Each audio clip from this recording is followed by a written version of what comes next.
Hello my dear students, welcome to my channel physics unfiltered. तो पिछले lecture में हमने बात की थी वेव फंक्शन और उससे रिलेटेड प्रॉपर्टीज की कि वेव फंक्शन किसे बोलते हैं और उसकी प्रॉपर्टीज क्या क्या होनी चाहिए, इसके बारे में हमने बात किया था। ठीक है। इसके अलावा एक जो बहुत इंपॉर्टेंट प्रॉपर्टी थी वो थी नॉर्मलाइजेशन की, कि wave function must be normalised. ये हमने बात की थी। और वेव फंक्शन का डेफिनेशन क्या था, आई होप आपको याद होगा। क्या होता है कि किसी पर्टिकुलर पार्टिकल सिस्टम के क्वांटम स्टेट को डिफाइन करने के लिए जो मैथमेटिकल डिस्क्रिप्शन यूज किए जाते हैं उन्हें हम वेव फंक्शन बोलते हैं। फाइन, करेक्ट, सही बोला मैंने। ओके, अब आगे बढ़ते हैं। तो ऐसा तो नहीं है कि किसी एक पार्टिकल सिस्टम में केवल एक ही क्वांटम स्टेट हो, ऐसा तो बिल्कुल नहीं है ना जी। हो सकता है कि उसमें दो, हो सकता हो तीन, हो सकता हो कि एन हो। तो अगर n स्टेट्स हैं तो उस केस में वेव फंक्शंस क्या होंगे, स्टेट 1 के लिए 1, स्टेट 2 के लिए 2, स्टेट 3 के लिए 3 और इसी तरीके से n स्टेट के लिए n। राइट, चलिए इसी पे आज हम बात करेंगे, इसी से रिलेटेड कुछ प्रॉपर्टीज के बारे में और कुछ मैथमेटिकल डिस्क्रिप्शन के बारे में बात करेंगे। नॉट ओनली दैट, थोड़ी नई चीजें भी समझेंगे और इससे रिलेटेड एक या दो प्रॉब्लम भी करेंगे, सो दैट आपको बहुत इजीली ये चीज समझ में आ जाए। Fine, then let's go. चलिए, तो हम मान लेते हैं सबसे पहले, let us suppose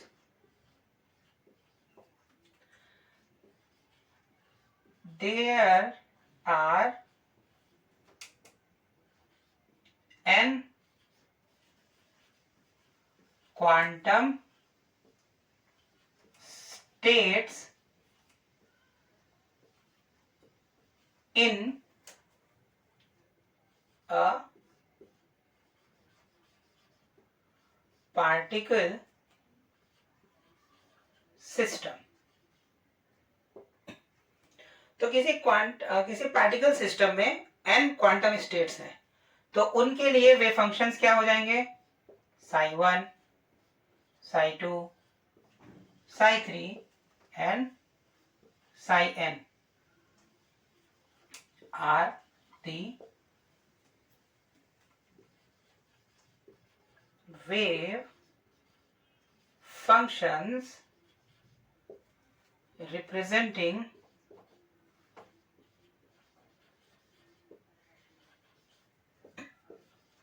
the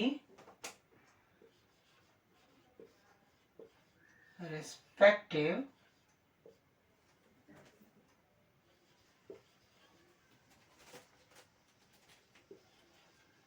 quantum state। तो फर्स्ट स्टेट के लिए क्या हो गया, साई 1, सेकेंड स्टेट के लिए क्या हो गया, साई 2, थर्ड के लिए साई 3 एंड nth स्टेट के लिए साई n। ये हो जाता है। अब यहाँ पे जो हमें आपको बात बतानी है वो बात इनफैक्ट नॉर्मलाइजेशन कंडीशन से ही रिलेटेड है। ठीक, इसके अलावा एक तो ये हो गई, दूसरी चीज हम बात कर रहे हैं यहाँ पे एक पार्टिकल सिस्टम की जो कि इतने सारे क्वांटम स्टेट से मिलके बना है। तो उस केस में हम पार्टिकल सिस्टम के वेव फंक्शन को कैसे डिफाइन करेंगे, तो मान लेते हैं, पहले तो मान लेते हैं कि let psi represents the wave function for the particle system. हमने मान लिया कि साई जो है वो पार्टिकल सिस्टम को डिफाइन करने वाला वेव फंक्शन है। यहां पे हमने साई आर का फंक्शन है, टी का फंक्शन है, ऐसा कुछ भी मेंशन नहीं किया है।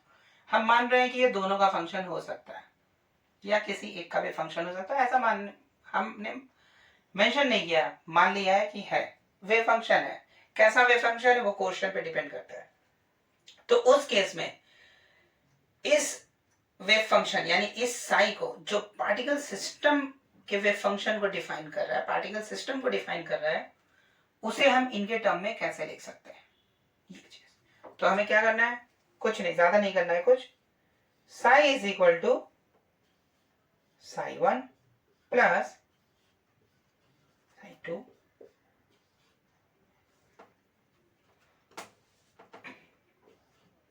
Sai 3 and psi n। ये तो हो जाती है वेव फंक्शन, ठीक है, ये वेव फंक्शंस हो गए। इसके साथ एक और टर्म आता है जिसके बारे में अभी हम आपको बताते हैं। हम इसे सिंपलाइज कर रहे हैं c से। तो for first state it is c1, second c2, c3 and cn। इसे अगर हम एक साथ लिखना चाहें तो इसे हम कुछ इस तरीके से लिख सकते हैं, ठीक है, जहां i is equal to 1 to n, ये होता है। फाइन। इन दो कंडीशंस को, इन दो कंडीशन कह लीजिए या इक्वेशन कह लीजिए या फॉर्मुलेशन कह लीजिए, इसे हम बोलते हैं linear combination of different wave functions. Linear combination मतलब सबका एडिशन हुआ है, लीनियर वे में एडिशन है, ठीक है।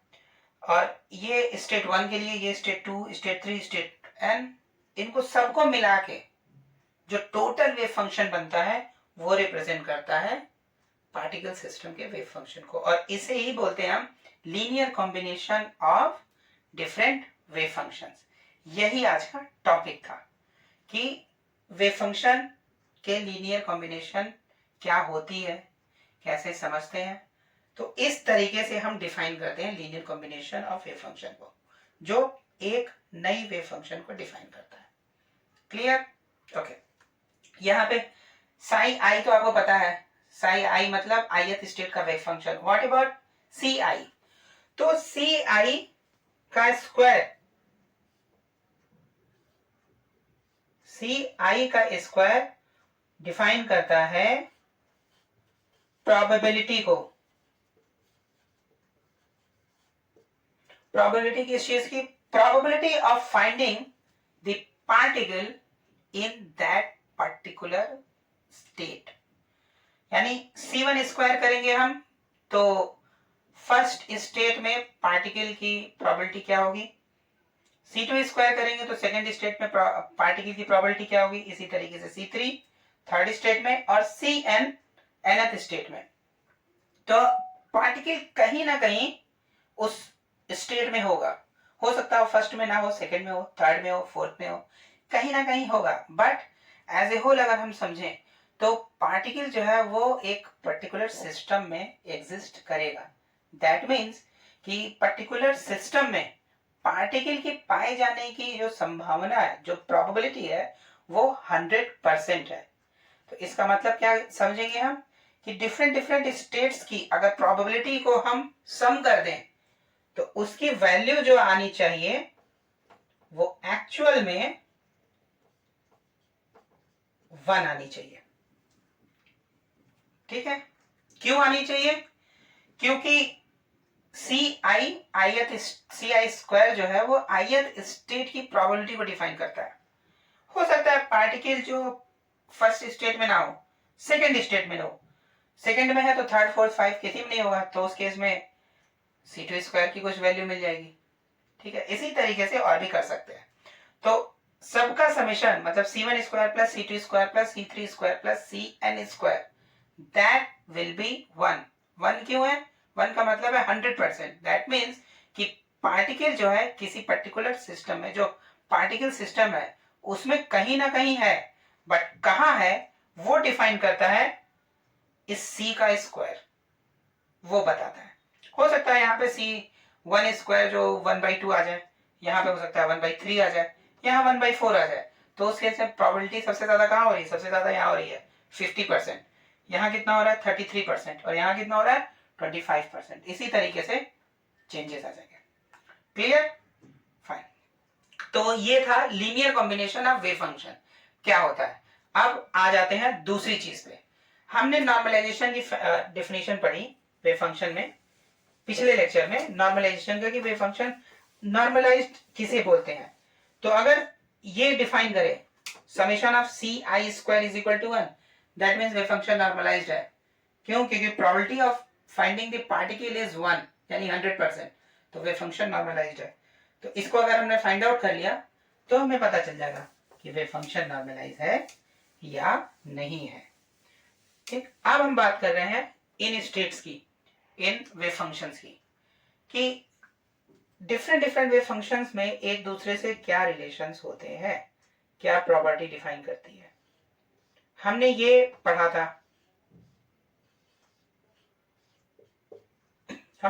था, इसकी वैल्यू 1 होती है, करेक्ट। चलिए इसको थोड़ा सा हम चेंज कर देते हैं। यहाँ पे इसकी वैल्यू तो हमें पता है कि psi square psi d tau that will be 1, normalisation हो जाता है। बट अगर वेव फंक्शंस डिफरेंट हो तो उस केस में क्या होगा भाई?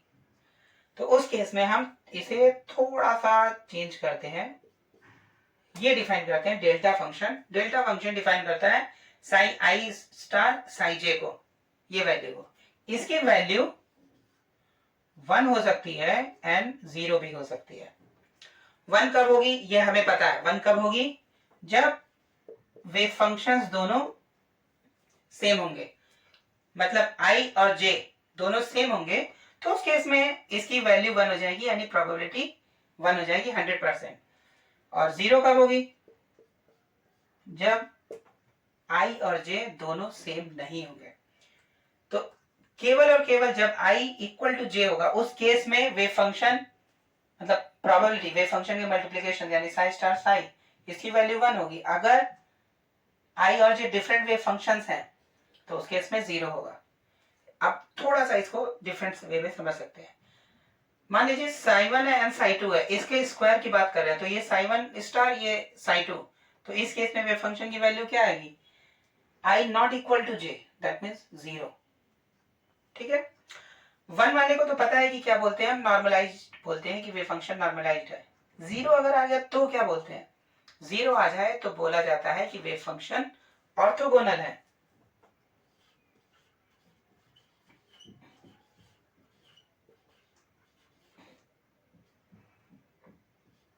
इसे बोलते हैं नॉर्मलाइज्ड। 1 को बोलेंगे नॉर्मलाइज्ड और 0 को बोलते हैं हम ऑर्थोगोनल। और इस पर्टिकुलर कंडीशन को minus infinite to plus infinite integration psi I star psi J d tau is equal to del I J is equal to 1 if I is equal to J, 0 I not equal to J. इस condition को बोलते हैं orthonormalization की condition या orthonormality की condition, ये बोली जाती है। समटाइम से पूछ लिया जाता है जस्ट 1 नंबर 2 नंबर में यूनिवर्सिटीज के एग्जाम में कि ऑर्थो नॉर्मलिटी की कंडीशन डिफाइन करिए, तो यही है ऑर्थो नॉर्मलिटी की कंडीशन। इंटीग्रेशन देखकर कई बार हम लोग डर जाते हैं इनफैक्ट कि इतना लेंथी प्रोसेस है, ऐसा है वैसा है, हम कैसे करेंगे। तो इसको ओवरकम करने के लिए साइंटिस्ट ने इसके लिए एक नोटेशन डिफाइन किया। इस नोटेशन को बोलते हैं हम ब्रैकेट नोटेशन।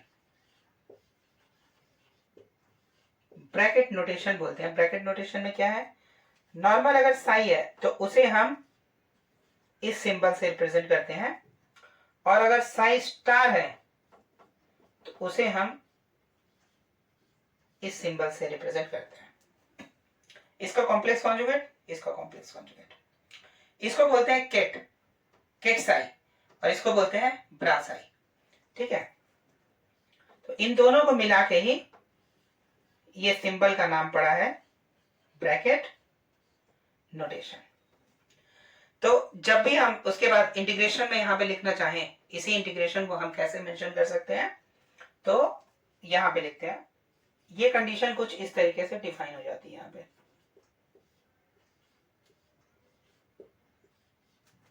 ये इस तरीके से डिफाइन हो जाती है, जो कि इंटीग्रेशन में इतना बड़ा लग रहा था, इतना लेंदी लग रहा था, ब्रैकेट नोटेशन में ये इतनी शॉर्ट में मेंशन किया जा सकता है और ये इजी भी होता है सॉल्व करना एज कंपेरिजन टू इंटीग्रेशन। तो ये चीज बतानी थी आपको, ठीक है। आई होप कि आपको ये चीज समझ में आई होगी, ये चीजें समझ में आई होंगी। अगर नहीं समझ में आता है तो आप कमेंट बॉक्स में कमेंट करके पूछ सकते हैं, कोई भी प्रॉब्लम हो आप पूछ सकते हैं। अभी इससे रिलेटेड आपको एक प्रॉब्लम करा देते हैं, छोटा सा प्रॉब्लम, केवल बहुत बड़ा नहीं, जस्ट छोटा सा प्रॉब्लम। मान लीजिए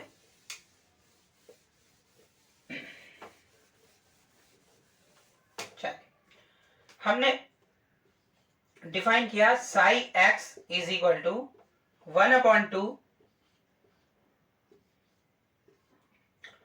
साई 1 प्लस 1/2 साई 2। ये हमने डिफाइन कर दिया, ठीक है। अब यहां पे क्वेश्चन ये पूछा जा रहा है आपसे, 3 क्वेश्चंस। पहला, स्टेट वन में प्रोबेबिलिटी बताइए कितनी है।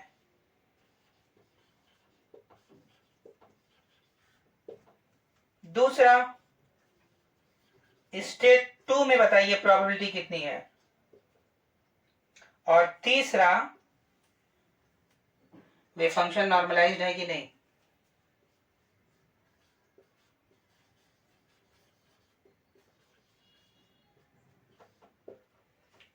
ये 3 क्वेश्चन हैं इसमें, ठीक है। ये क्वेश्चन आपको समझ में आ रहा होगा कि ये कोई वेव फंक्शन है डिफाइन साई एक्स। इसको डिफाइन किया गया 2 अलग अलग क्वांटम स्टेट के लीनियर कॉम्बिनेशन में, 1/2 साई 1 प्लस 1/2 साई 2, ये डिफाइन कर दिया गया। यहां पे पूछा जा रहा है कि स्टेट 1 में प्रोबेबिलिटी क्या है, स्टेट 2 में प्रोबेबिलिटी क्या है, और वे फंक्शन नॉर्मलाइज है या नहीं है। तो नॉर्मली अगर इस तरीके से क्वेश्चन दिया है तो सबसे पहला माइंड जो हमारा जाता है वो हम क्वेश्चन 1 से स्टार्ट करते हैं, फिर क्वेश्चन 2 एंड लास्ट में क्वेश्चन 3 पे। करेक्ट? यस, सभी ऐसे ही करते हैं, हर पर्सन ऐसा करता है। बट इस क्वेश्चन में ऐसा नहीं है।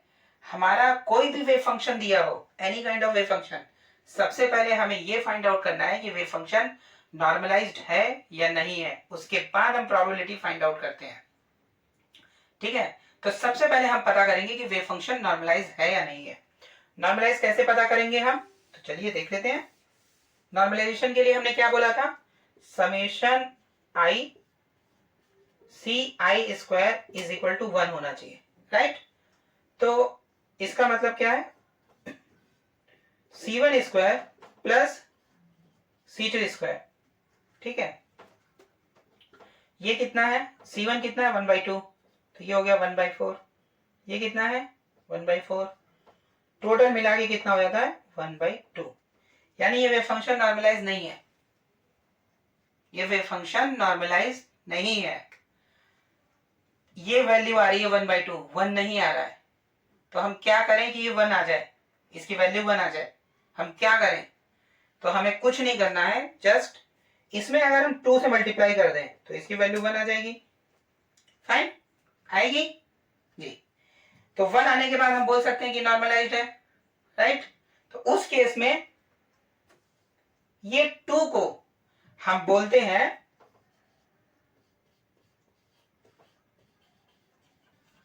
Normalisation factor. इस 2 को हम बोलते हैं नॉर्मलाइजेशन फैक्टर। तो अगर हम इस 2 से इसमें मल्टीप्लाई कर दें तो वे फंक्शन, इसकी वैल्यू कितनी हो जाएगी 1। Fine, done. तो हमें क्या करना है, अभी ये वैल्यू क्या थी, देखा जाए तो हम स्क्वायर की बात कर रहे थे। तो सी स्क्वायर, सपोज ये नॉर्मलाइजेशन फैक्टर क्या आया, लेट्स से हम नॉर्मलाइजेशन फैक्टर को इससे कर रहे हैं, दैट विल बी 2, ये आएगा। तो सी की वैल्यू क्या आएगी यहां से √2। तो अगर हम √2 से इसको मल्टीप्लाई कर दें इस वेव फंक्शन को, तो वेव फंक्शन हमारा नॉर्मलाइज्ड हो जाएगा। यानी कि अभी हम इसको यहां पे लिख रहे हैं √2/2 साई 1 प्लस √2/2 साई 2, यानी कि 1/√2 हम कॉमन ले लेते हैं और ये हो जाएगा साई 1 प्लस साई 2। ये वेव फंक्शन हो जाएगी पूरे क्वांटम स्टेट की। ठीक है, या आपको अगर नहीं समझ में आता तो इसको अलग ही अलग लिख लीजिए, 1/√2 साई 1 प्लस 1/√2 साई 2। ये आ गया। अब इसका अगर आप c1 square plus c2 square करिए तो c1 स्क्वायर क्या होगा 1/2, c2 स्क्वायर क्या होगा 1/2, दोनों को सम करेंगे वैल्यू 1 आ जाएगी। तो इसका मतलब अभी बोल सकते हो कि ये वेव फंक्शन नॉर्मलाइज्ड है। अब जब वेव फंक्शन नॉर्मलाइज हो गया देन उसके बाद हमें स्टेट 1 की प्रोबेबिलिटी निकलेगी जो कि इसका स्क्वायर होगा। स्टेट 1 की प्रोबेबिलिटी मतलब इसका स्क्वायर, स्टेट 2 की प्रोबेबिलिटी मतलब इसका स्क्वायर। तो दोनों की वैल्यू 1/2 आ रही है। ठीक है, ये एक टर्म आ गया। क्लियर? अभी तो आपको बताया इस तरीके से कि नॉर्मलाइजेशन फैक्टर ऐसे निकाल लिया। दूसरा तरीका क्या है? आई होप ये चीज समझ में आई होगी आपको कैसे क्या करना है। लेट्स टेक अनदर मतलब अनदर टाइप कि हम किस तरीके से इस प्रॉब्लम को कर सकते हैं। तो थोड़ा सा हम ये पता है कि ये वेव फंक्शन नॉर्मलाइज्ड नहीं है। तो नॉर्मलाइज्ड नहीं है तो हम क्या करते हैं, नॉर्मलाइजेशन वाली कंडीशन लगाते हैं। ये नॉर्मलाइजेशन थी, है ना? तो अभी इसको लेते हैं हम 1/2, देखिए कॉमन है दोनों में, तो हमने 1/2 बाहर ले लिया। पहले यहां ब्रैकेट लगा लेते हैं, साई 1 प्लस साई 2। ठीक, अब इसके साथ ये आ गया, ये इसके लिए हमने ये पूरा डिफाइन किया इस साइड, लेफ्ट साइड। अब राइट साइड में आते हैं। राइट साइड में भी 1/2 कॉमन है, Sai 1 plus psi 2। That must be 1, ये 1 होना चाहिए, कंडीशन के हिसाब से 1 होना चाहिए। अभी हम सब, अब ये 1/2 ये 1/2 कितना हो गया 1/4। अंदर क्या बचा, साई 1 प्लस साई 2, एक ब्रैकेट खत्म, फिर लाइन साई 1 प्लस साई 2। ठीक है,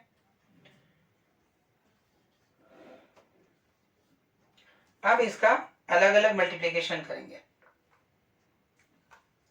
मल्टीप्लिकेशन में कैसे क्या करना है वो आपको बता देते हैं। मल्टीप्लिकेशन में यहां पे आप ध्यान दो तो दो टर्म इस साइड है और दो टर्म इस साइड है, तो कुल मिला के 4 टर्म्स आएंगे। पहला टर्म क्या होगा साई 1 का, तो उस केस में वैल्यू 1 हो जाएगी, नॉर्मलाइजेशन कंडीशन। दूसरी क्या होगी साई 1 की, ऑर्थोगोनल हो गए कि i not equal to j है तो इसकी वैल्यू 0।